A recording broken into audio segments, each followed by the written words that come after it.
Good afternoon po mga lodi nating dyan na lagi nakantabay sa ating YouTube channel. It's Midtugong Pinoy.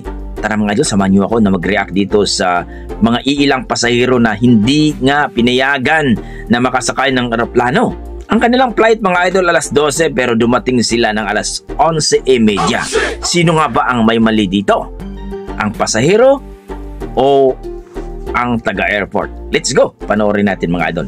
Dito sa video ni OFW Join Force. Let's J. DJ. Ito hindi kami pwedeng umuwi ngayon. Pasensya na po. Hindi pwede. Pasensya na. Hindi pwede kung kayo magpresensya, hindi pwede. Hindi pwede kasi ganito, ganito pala Iba Air. Ganito pala, i-report ko sila. Kasi ganyan, hindi 30 minutes lang Hindi pa kami pwedeng hindi kami ayan Iba Air ha. Iba Air kami ngayon. Hindi kami gusto nila magbabayad pa kami. Magbabayad pa kami. 12 o'clock 11:30 dumating kami dito. Tapos binabawalan pa kami binabawalan pa kami mag-vlog. Ba-vlog ko kayo. Ganito, iba-vlog kami. Ayan. Kasi pagagalitin sila pero hindi ko sila pinansin kasi karapatan ko to para magreklamo. Di ba? Guys, hindi ako makakarating ng bukas pa.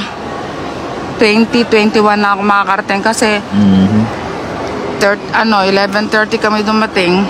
Hindi kami pinayagan. Tapos iriribo kami sandali, nagbablog ako.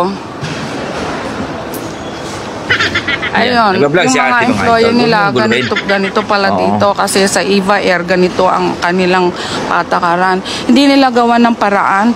Pagka naman nalilate ng plane, nag-aantay kami. Pagka naman kami, hindi naman kami late. Hindi kami, gusto nila may rebook kami. Ano bang klaseng yan? Iba Air yan. Yan, binabawalan kami mag-vlog. Pwede bang Iba Air ha, shout out po sa karapatan kong mag-vlog. Ayan Iba Air. Kami, 3 kami. Yeah, yung isa Taiwan sila. 2 kami San Francisco, isa taga Milpitas. Ha? 11 ka, hindi ka rin panayangan. Hindi rin nila ikaw nagawa ng paraan? Oo. Oo, yeah. Pero sabi nila, kasi wala na wala. Bakit hindi nila nagawa ng paraan? Hindi. Oo. Ito, nagbablog ako. Binablog ko sila. Ha? Ano sabi nila? Wala, binablog ko lang Iba Air. Kasi para aware sila na ganyan pala. Para pag hindi sila ganyan. Pag airplane ang late, maghihintay ang pasahero. Oh, I know, di ba? Ba't ganyan ang Iba Air? Pagka sila ang malilate, nagsasakripisyo kami. Pagka kami, hindi naman kami masyadong late. Hindi nila magawa ng paraan.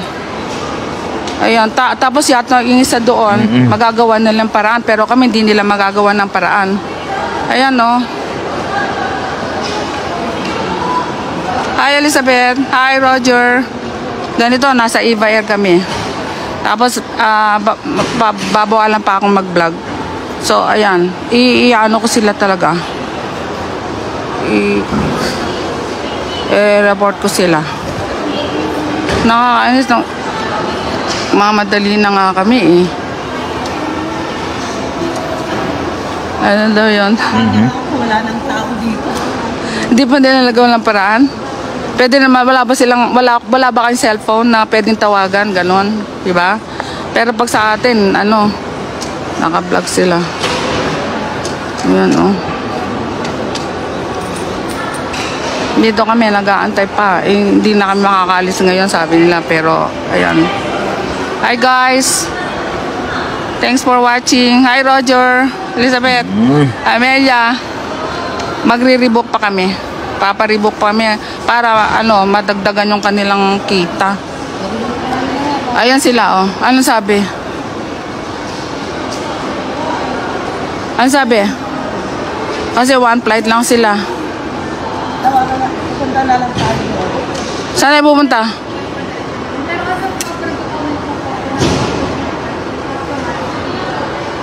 Ano? Oo nga. Ang late yun, past 12 na or pero pagka 11 din, magagawa nyo pa ng paraan yun. Hindi, oo. Nandito pa yun.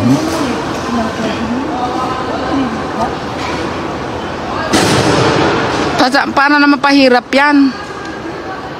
Kaya iniisip na may trabaho naman kami. Oo. Kaya malaki din na mawawala sa amin doon. At doon naman, inaantay na rin kami. Kaya dapat kasi pagkaganyan, yung magagawa niyong paraan, ganun. Kahit nga ba, ayun, ganun din ang ginawa nila. Gagawa ng paraan. Yung pagkain ko. Tapos, siyempre, may mga dala pa kami kung may masisira kami madadala. Hindi naman late natin dapat. Hindi natin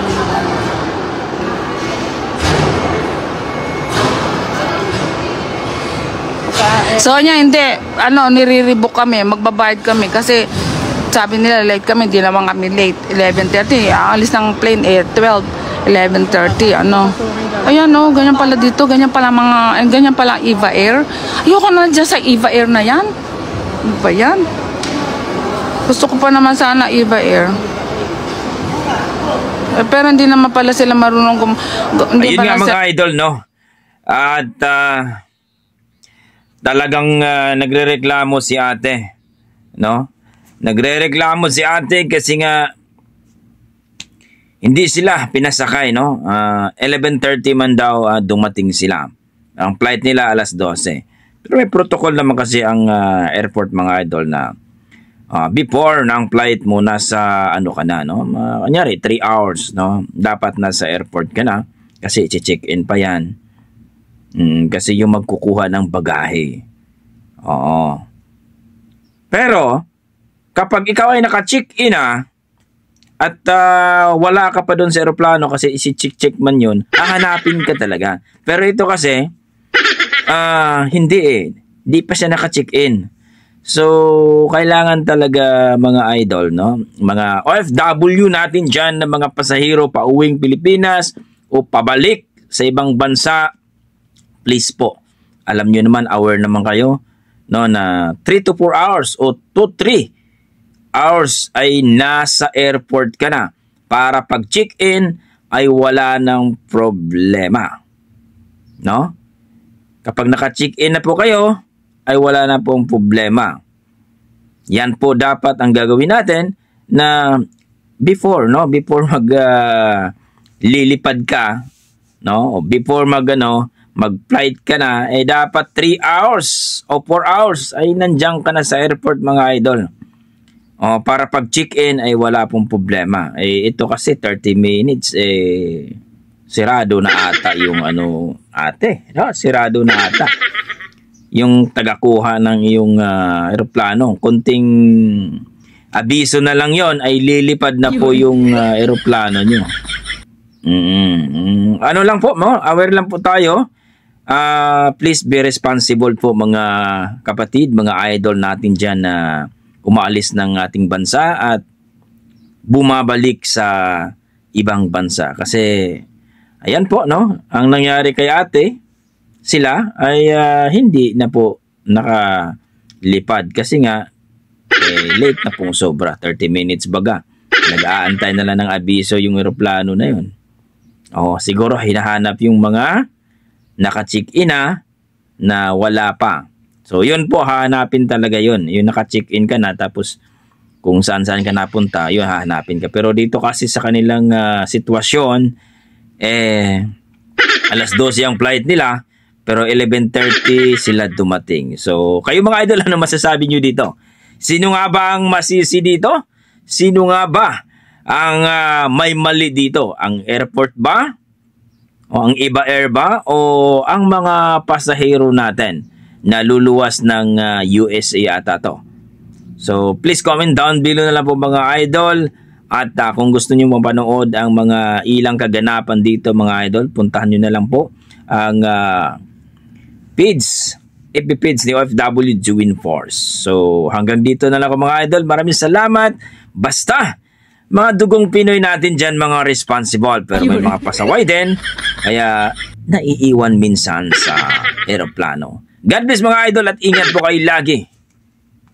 I tried so